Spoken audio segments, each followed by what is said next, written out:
بسم اللہ الرحمن الرحیم۔ امام ابو حنیفہ رحمۃ اللہ علیہ کی بے مثال بصیرت۔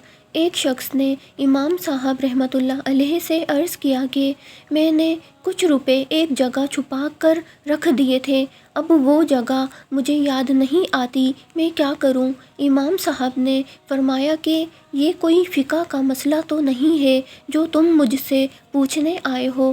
پھر جب اس شخص نے زیادہ اصرار کیا تو امام صاحب رحمۃ اللہ علیہ نے کہا کہ آج تمام رات تم نماز پڑھو، انشاءاللہ اللہ کوئی صورت پیدا کر دیں گے۔ چنانچہ اس شخص نے رات کو نماز پڑھنا شروع ہی کیا تھا کہ اسے یاد آ گیا کہ اس نے روپے کہاں رکھے تھے، اور وہ نماز چھوڑ کر فوراً اپنا دفینہ نکالنے بھاگ کھڑا ہوا۔ صبح کو وہ دوڑا ہوا آیا اور امام صاحب رحمۃ اللہ علیہ کو تمام واقعہ سنایا۔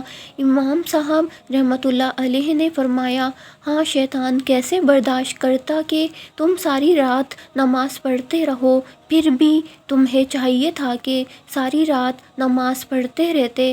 قربان جائیے امام اعظم ابو حنیفہ رحمۃ اللہ علیہ کی بصیرت پر کہ کیسا عظیم المثال حل تجویز فرمایا کہ اس شخص کا کام بھی ہو گیا اور نماز کی تلقین بھی فرما دی۔